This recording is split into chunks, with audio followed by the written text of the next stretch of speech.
چار مصرے سرکار وفا کی شان میں پیش کروں گا۔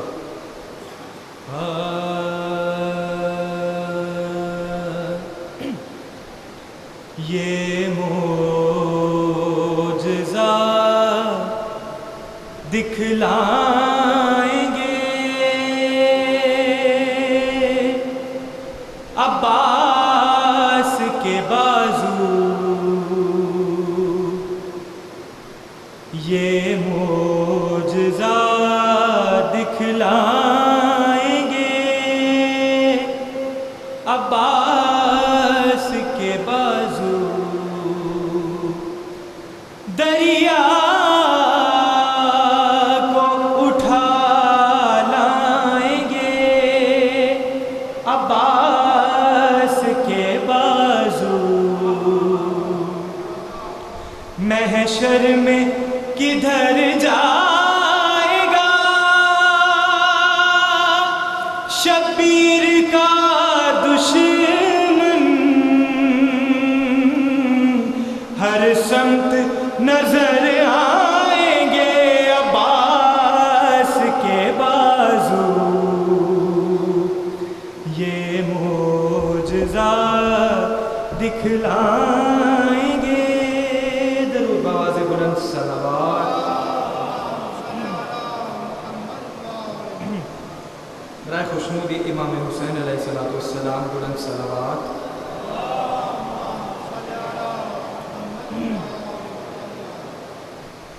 بلند مرتبہ پایا حسین کے در سے، بلند مرتبہ پایا حسین کے در سے، میں کامیاب ہی آیا حسین کے در سے۔ اگر داد دینی ہے تو کھول کے دیں، ذکر حسین ہے۔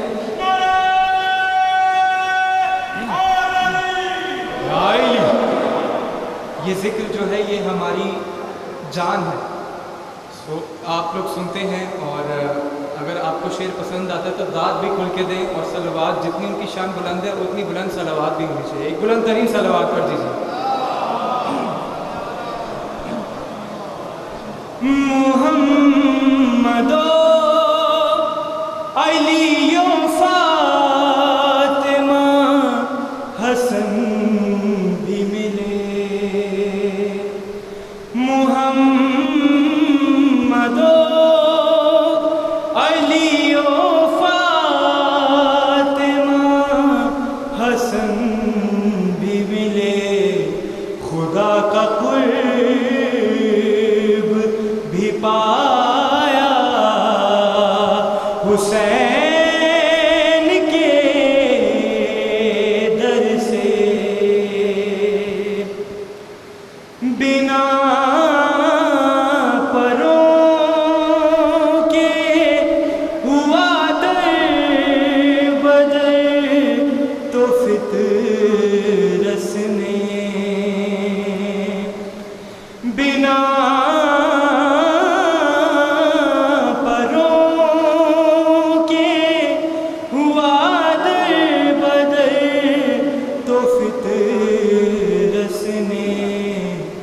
نصیب اپنا جگایا حسین کے در سے، زمین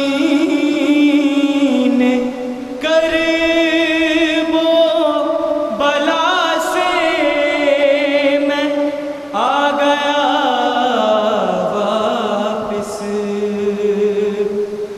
زمین کرب و بلا سے میں آ گیا واپس، کے دل نہیں آیا حسین کے در سے، پلٹ کے دل نہیں آیا حسین کے در سے۔ میرا نصیب مجھے معرفت ہوئی آخر، میرا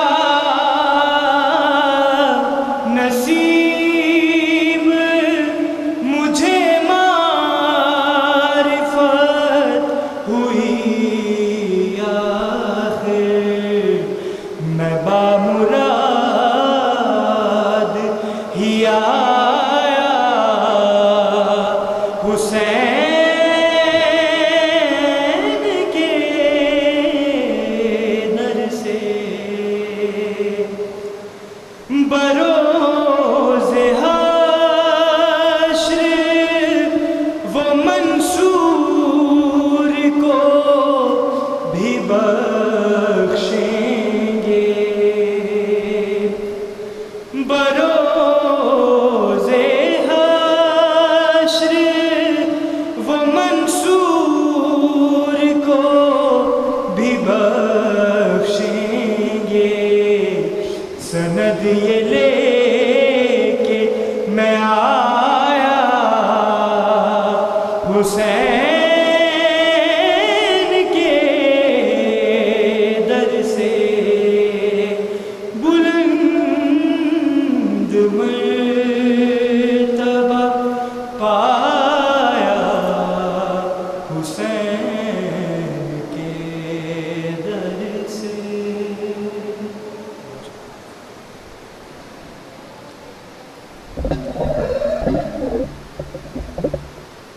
حضرات گرامی قدر، آج کل ایک لفظ ہے جو بڑا عام ہوا ہے، شاید اس کا پہلے کسی کو اتنا پتہ نہیں تھا یا اس کا مطلب سمجھ نہیں تھا، لیکن اس وقت وہ ہر چھوٹے بڑے کو اس کا مطلب سمجھ آ گیا۔ وہ لفظ ہے SOPs۔ کیا لفظ ہے جی؟ SOPs، standard operating procedures. اس سے مجھے ایک چیز یاد آئی کہ مجھے ایک چیز یاد آ رہی ہے کہ جب انسان کو خلق کیا گیا تو کیا خدا نے ایسے چھوڑ دیا انسان کو کہ جاؤ بھی زمین پر رہو؟ آپ سمجھیں گے، آپ کہیں گے نہیں نہیں ایسی بات تو نہیں ہے، کیونکہ خدا تعالیٰ نے انسان کو خلق کیا تو اس کے بعد نبی بھی آئے، رسول بھی آئے، اور ہمارے آخری نبی کے بعد آئمہ علیہ السلام آئے، پھر انہوں نے اپنے غیبت کبریٰ میں مرشدین کرام کا ایک نظام قائم کیا۔ تو اب سمجھ آیا کہ SOPs کی بہت ضرورت ہے، اور پھر یہ ہے کہ اگر زندگی چلانی ہے تو ان SOPs کو عمل بھی کرنا پڑے گا، پھر ہی بچیں گے۔ اور وہ SOP جو ہے جو خدا نے ہمارے لیے کیا ہے، وہ بھیجا ہے، وہ ایک کتاب ہے جس کا نام ہے قرآن۔ اور بس میرا یہی میسیج ہے آپ تک کہ جو اقوال زرعی ہیں، جو میں نے جیسے کل بھی آپ سے عرض کیا تھا کہ میں چاہتا ہوں کہ جب بھی ندامت کروں تو وہ جو ہے نا اقوال زرعی وہ آپ تک پہنچاؤں، آئمہ معصومین علیہ السلام کا آپ ان کو یاد کریں، اور آپ دیکھیں گے کہ جب ان پر عمل کریں گے تو آپ کی زندگی میں خوشگوار تبدیلی آئے گی انشاءاللہ۔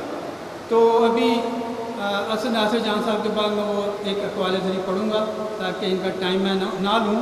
تو یہ ہے کہ قرآن بھی پڑھا کریں، قرآن پڑھا کریں، قرآن پڑھا کریں۔ پر محمد و آل محمد صلی اللہ علیہ وسلم، اللہم صلی علی محمد و آل محمد۔ جناب اسد ناصر جان صاحب۔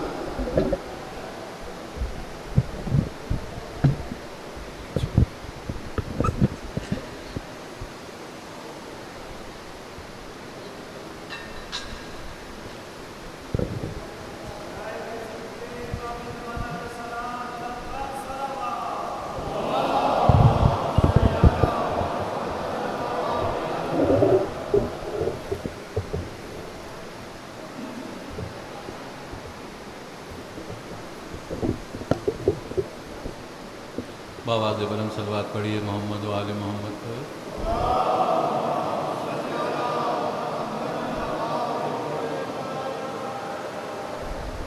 بار دیگر سب مل کے بآواز بلند صلوات پر محمد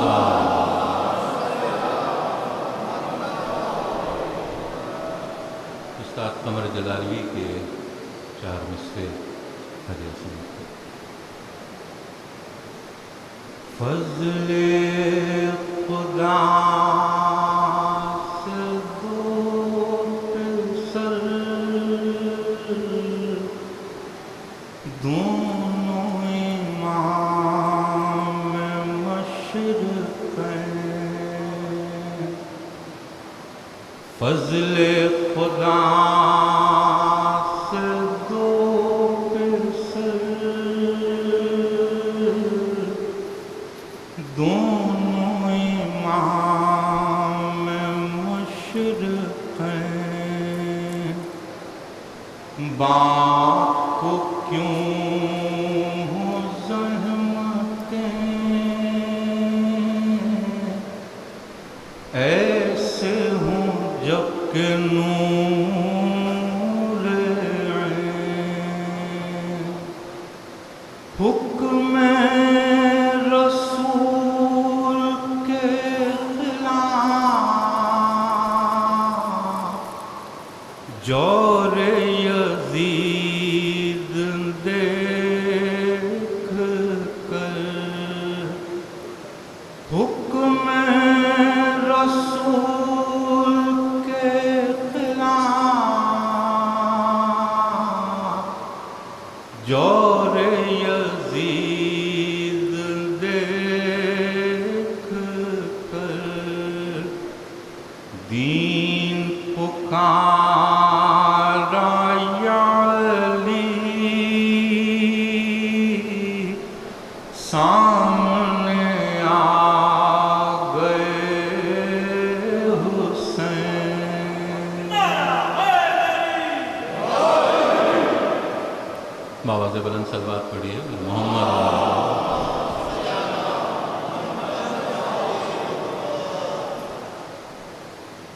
سلام کے چند اشعار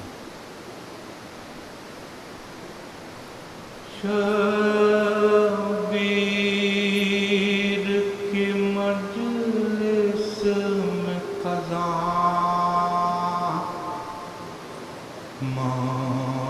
مانگ رہا ہوں شبیر کی مجلس میں قضا مانگ رہا ہوں تا حشر میں جینے کی دعا مانگ رہا ہوں تا حشر میں جینے کی دعا مانگ رہا ہوں قبر میں آسان میری مشکل مولا ہوں قبر میں آسان میری مشکل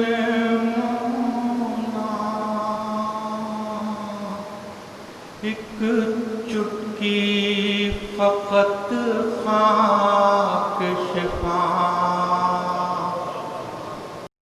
مانگ رہا ہوں ایک چٹکی فقط خاک شفا مانگ رہا ہے مجھ کو تیری خاک میں ملنے کی تمنا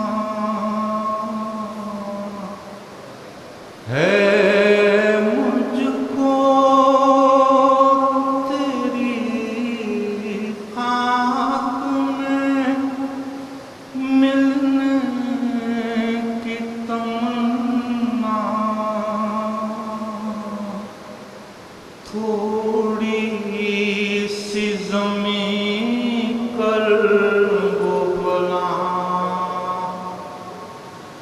مان رہا ہوں، ہے مجھ کو تیری خاک میں ملنے کی تمنا، تھوڑی سی زمین پر وہ بلا مانگ رہا ہوں، رومال میں زہرا کے سجے گا یہی ہدیہ،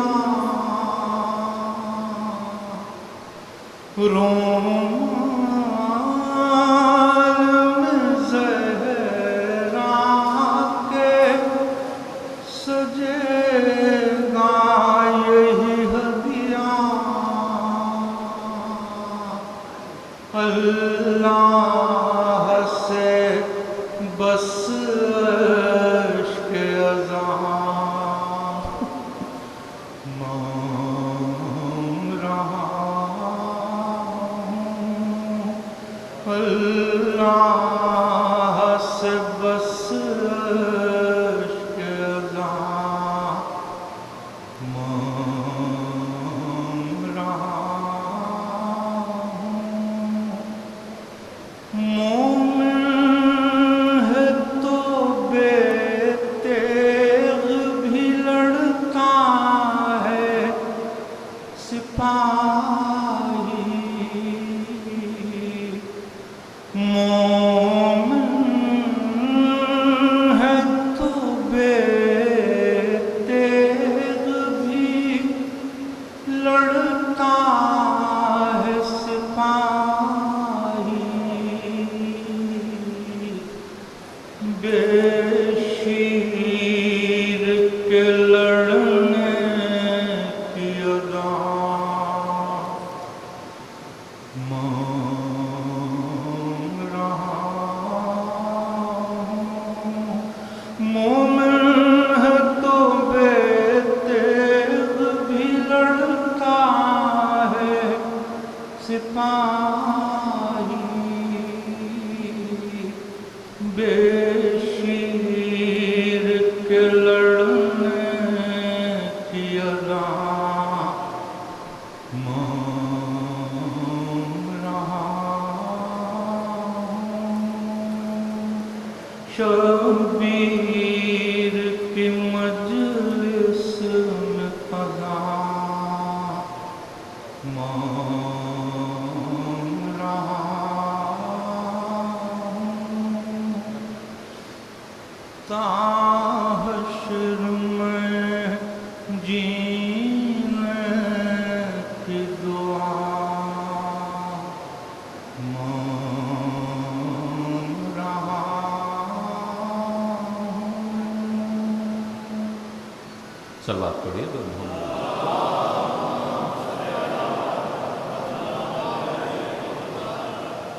بار دیگر بآواز بلند صلوات پر محمد۔